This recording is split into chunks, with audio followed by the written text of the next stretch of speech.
We still can't see him, but he's now in stage 3. At the end of stage 3, he will now enter into our dimension of time. His day will be like our day. And so we'll be able to see him. At that time, he will be a Jew, the Antichrist. He'd be a young man. He'd be powerfully built. He would have curly hair. Where would he be on earth? Jerusalem, the Holy Land. Ruling the world from Jerusalem, from what would appear to be the throne of David, alayhi salam, with what would appear to be eternal rule. Then the Antichrist would say, I am the Messiah. And lots of Jews and lots of Christians, I believe, particularly those around George Bush, would accept him as the Messiah. Then of course he can rub his hands and say, mission accomplished. By my calculation, I think we're about 50 years away from that, but of course I can be wrong. But in order for the Antichrist to achieve his objective, he needs to liberate the Holy Land. Number 2, he needs to bring the Jews back to the Holy Land to reclaim it as their own. Number 3, he needs to restore a state of Israel in the Holy Land and get the Jews to believe that this is the holy Israel of David and of Solomon, alayhi salam.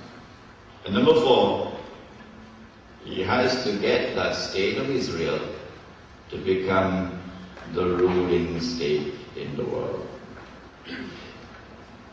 The Antichrist uses the world order of Gog and Magog to achieve these objectives. It is as plain as daylight. It is that white world order which has made it possible for the Holy Land to be liberated. 1917, British Army. It is that white world order which has brought the Jews back to the Holy Land to reclaim it as their own.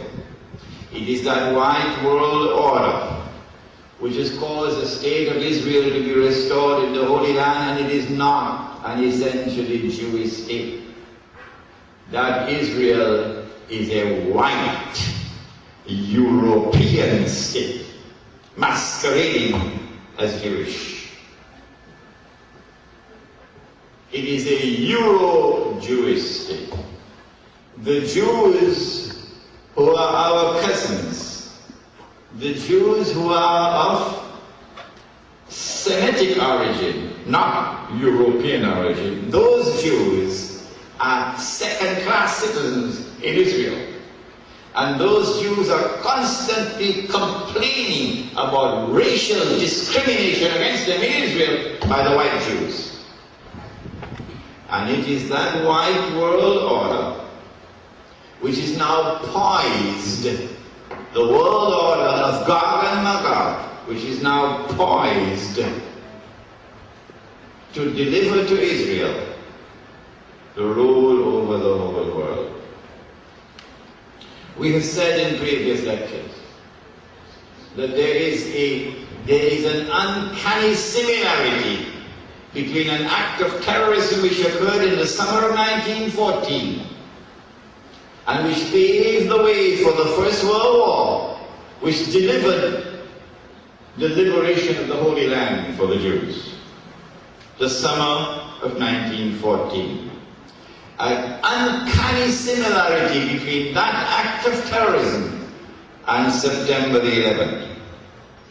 We say that the same people who planned and executed the attack of the summer of 1914 are the same people who planned and executed the attack of September the 11th. The purpose for the September the 11th attack is to allow events to unfold in such a way that Israel can eventually wage a big war And when Israel wages a big war, the territory of the state of Israel will expand dramatically. How big? From the river of Egypt to the river Euphrates. From the river of Egypt to the river Euphrates. Does it sound familiar? Does it sound familiar? From the river of Egypt to the river Euphrates. That's false. Is there in the Bible? Yes, but it's false. The Holy Land does not extend from the river of Egypt to the river Euphrates, and the Quran confirms that. The Holy Land is what is today called Palestine. When Israel wages that big war, Israel then sees the Suez Canal. Israel will seize the oil of the Gulf. And Britain and the United States will stand firmly behind Israel, Blair and Bush. At that time, the US dollar collapses. At that time, the US economy collapses. At that time, Israel stakes her claim to be the ruling state in the world. Not appear to be an aggressor. And not appear to be an aggressor. Israel must be able to present to mankind an image of a state which is under siege, a state which is facing a tremendous threat to its existence. And so September 11th was used to attack Afghanistan with a brutality which is inexplicable. A 2,000-pound bomb being dropped upon a people who are defenseless, living in almost primitive conditions, and who had waged war against the Soviet Union for 12 long years, who are some of the poorest people on the face of the earth, and you are the richest, the most wealthy, the most powerful country in the world, and you're dropping 2,000-pound bombs upon these defenseless people, indiscriminately killing women, killing children, doesn't matter. Why? This indiscriminate, reckless, wanton use of force in such a wicked way. There's a purpose. The purpose is to try to wake up the Muslim world. Wake them up so that they'll come out and attempt to use force. And then the attack on Iraq.